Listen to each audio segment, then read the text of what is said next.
A voice from beyond the grave. Jeffrey Epstein, the man whose name still echoes in scandals, left behind secrets on tape. Journalist Michael Wolff holds hundreds of hours of these recordings, where Epstein tells on his closest connections, including one name that never fails to shock: Donald Trump. But what did Epstein actually reveal? What truths are buried in these tapes? And why is everyone so stunned by what he said? The year 2017. It was a regular day in Manhattan, or so it seemed. The Soho branch of La Durée, a high-end patisserie, a place that serves delicate macarons, but can't mask the weight of secrets being discussed inside. This wasn't a casual meetup. Journalist Michael Wolff had sat down with Jeffrey Epstein, the infamous multi-billionaire financier, to talk about something bigger: the prospects of writing his biography. Now, a biography of Jeffrey Epstein. That's no small project. But the man sitting across the table didn't seem bothered or nervous.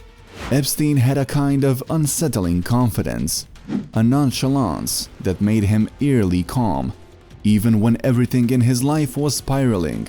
So, here he was, sipping coffee in a posh patisserie, casually reminiscing about his golden days with Donald Trump. Back in the late 1980s, the two were inseparable. Two playboys living large in New York City, the ultimate symbols of wealth, ambition, and indulgence.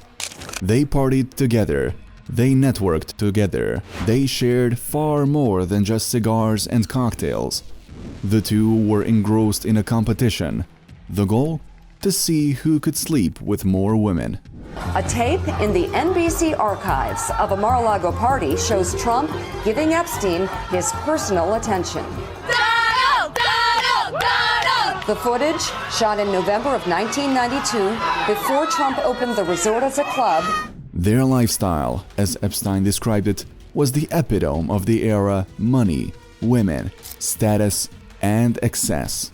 The two men were obsessed with the unattainable. This was when Princess Diana was married to Prince Charles, now King Charles III, and she was the ultimate get.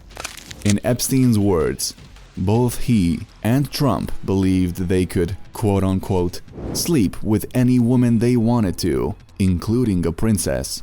Epstein leaned back, speaking of Trump with a mix of admiration and disdain. He described their bond, how Trump was charming and always fun, the guy who could sell anything to anyone. Epstein claimed Trump wasn't exactly loyal to the women in his life or to his friends. And as Epstein talked, he pulled out photos. One in particular stood out: a shot of Trump at Epstein's Palm Beach house, surrounded by topless girls, minor girls. Some of them were sitting on Trump's lap, laughing, while pointing at a stain on his pants. But friendships like theirs don't last forever.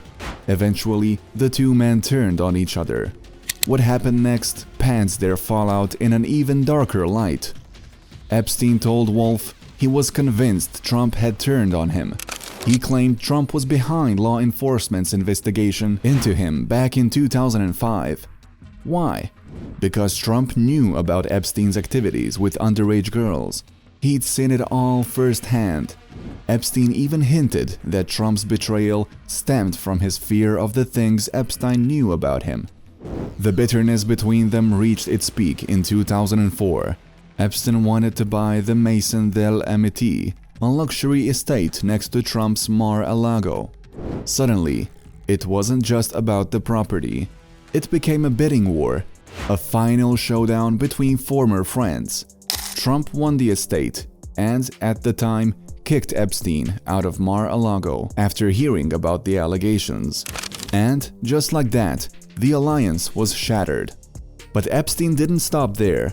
He continued to dish details about Trump, describing him as a man obsessed with his image. He talked about Trump's skull reduction surgery, the procedure Trump underwent to hide his baldness. Epstein laughed as he said Trump would refer to himself as the Trumpster, a title that felt both ridiculous and fitting. Through all this, Epstein seemed detached. It wasn't a confession. It wasn't even an apology. It was just a recollection. But as the interview wrapped up, you could sense something ominous lingering in the air. Not long after, he was found dead in his New York prison cell. The tapes, they were now in Michael Wolff's hands. And what Wolff revealed next on his Fire and Fury podcast would send shockwaves through every corner of this twisted story. Michael Wolff's POV, coming back to 2024 in the podcast. The whole thing was strange. He had always known that reporting on Trump was going to get him tangled in some weird webs. It was the summer of 2016, just as the Trump campaign was heating up.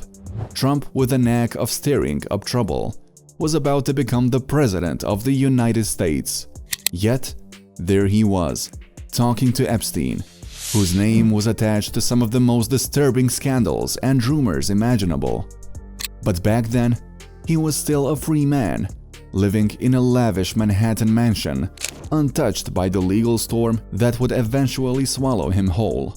Epstein has always been a hard figure to crack, but he was obsessed with Trump. Deep down, he was scared of him. It was almost as though he couldn't believe that someone like Trump, emotionally childish, impulsive, and prone to betrayal, could rise so high. But then again, wasn't that the kind of world Epstein thrived in? The world where power, money, and status meant everything. Epstein, in a way, admired Trump. He would always remind him how close they were. They've been inseparable back in the late 80s. What fascinated him the most was how Epstein still seemed to defend his actions, even as he was surrounded by legal trouble. When they sat down for that final interview, Michael pressed him on whether they should release the tapes. He just laughed at him, quote-unquote, "You're too naive," he said, shaking his head. "You don't understand how the real world works." What did he mean by that? Was he trying to warn him, or was it just his arrogance talking? Epstein had this theory. He believed Trump was fronting for someone, and when you connect the dots, you realized he wasn't entirely wrong. After the whole estate drama, Epstein was furious. He thought Trump had set him up, and worse, he suspected Trump had turned on him in a much bigger way. A few years after their fallout, Epstein's life spiraled. The man who once lived in splendor, hosting models, actresses, and politicians, found himself branded a criminal, and rightly so. In 2008, he pleaded guilty to charges related to underage girls. Epstein told Michael that he believed his legal troubles began because of Trump. He said Trump was the one who first dropped a dime on him. Then came the stories of women. Trump and Epstein didn't just share secrets, they shared girlfriends. Epstein mentioned Stacey Williams, a model who claimed Trump had groped her in 1993 after Epstein introduced them. It was all part of a twisted game, Epstein said. What's even stranger is how Epstein saw Trump's rise as a reflection of himself. They both played the same game, Epstein believed. But while one man ended up in the darkest prison in the country, the other ended up in the White House. Jeffrey Epstein thought Trump was a dope. He saw him as foolish, even weak in a way, constantly craving attention and desperate to build his larger-than-life public persona. Epstein, who thrived in the shadows, couldn't understand Trump's obsession with being seen, admired, and worshipped. Epstein's tapes didn't exist in a vacuum. By the time he sat there recording those conversations, the FBI was already closing in. 2019 was the year the walls finally caved in. Epstein's arrest brought decades of abuse, exploitation, and secrets into the harsh light of day. The FBI raided his infamous Manhattan mansion, and yes, they found the safe, Epstein's treasure chest. Inside were photos, the same photos that were shown to him during the interview, but now they're gone. How does the evidence like that just disappear? It was 2019. Donald Trump was still president. the FBI had the photos, and then suddenly they didn't. Did someone bury them, destroy them, or are they locked away somewhere, gathering dust, waiting to resurface? Epstein's downfall didn't just expose his crimes, it cracked open a window into his entire world. A world where politicians, billionaires, and celebrities orbited around him. A network of elites who all seemed to know, yet stayed silent. Trump denied everything. He claimed he, quote-unquote, kicked Epstein out of Mar-a-Lago. Women like Virginia Giuffre, survivors of Epstein's twisted empire, said that men in Epstein's orbit weren't just complicit, they actively worked to cover up his crimes. Trump's campaign fought back hard. They called the tapes false smears and election interference, a convenient excuse when the accusations hit just days before a critical election.